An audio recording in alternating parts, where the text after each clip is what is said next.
महिला आरक्षण बिल में हो ओबीसी कोटा, 90 में से केवल 3 सचिव ओबीसी, कैसे होगा न्याय? राहुल गांधी ने उठाए सवाल। जी हाँ दोस्तों, जैसे ही महिला आरक्षण बिल संसद में पास हुआ, वैसे ही आरोप प्रत्यारोप के दौर शुरू हो गए।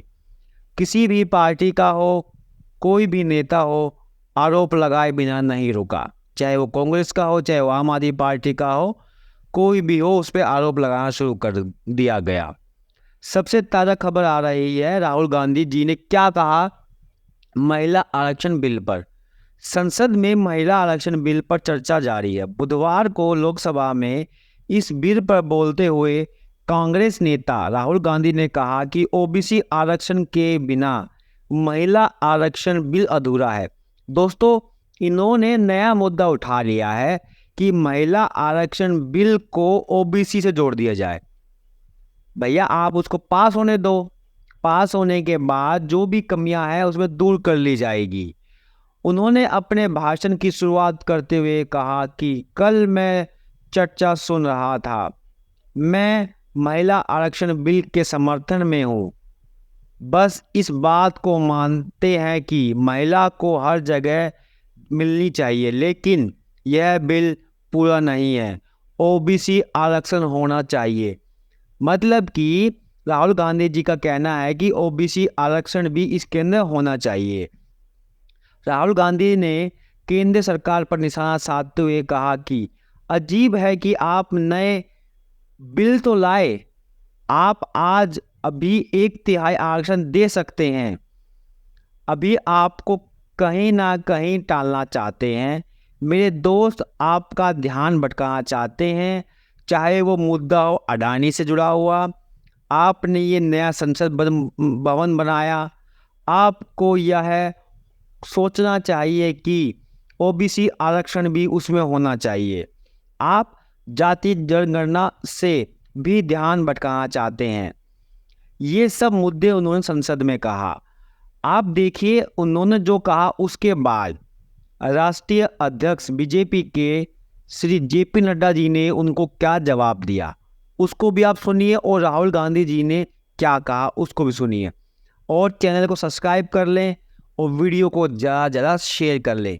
ये मतलब अब की बार मुद्दा है महिला से जुड़ा और महिला आरक्षण का, जो कि पिछले 27 साल से पटल पे नहीं आया था और पेंडिंग था। आप इसको क्या समझते हैं, कृपया कमेंट करके जरूर बताएं।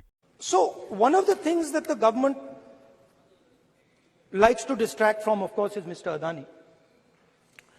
And there is another thing that the government likes to distract everybody from. And that thing is called the caste census. For some reason, and I don't quite understand what this reason is, the moment the opposition raises the issue of caste census, the BJP tries to create a new distraction, a new sudden, event, so that the OBC community and the people of India look the other way. मैं देख रहा हूं कि चर्चा चल रही है कि ओबीसी का ध्यान नहीं रखा गया, ओबीसी की चिंता नहीं की गई, ओबीसी के बारे में कुछ सोचा नहीं गया। ठीक है, राजनीति में इस तरीके के वक्तव्य चलते हैं, और वक्तव्य चलते चलते यहां तक पहुंच गया कि 70 सेक्रेटरी में 3 ही शायद ओबीसी। अब मैं इसमें सिर्फ ज्ञानवर्धन करना चाहूंगा, मैं ज्ञानवर्धन करना चाहूंगा कि कालेलकर की रिपोर्ट नेहरू जी के टाइम की कहां पड़ी हुई थी? मंडल कमीशन इंदिरा गांधी जी के टाइम पर, राजीव गांधी जी के टाइम पर कहां पड़ा हुआ था? क्या हुआ उसका? क्या कर पाए उसको?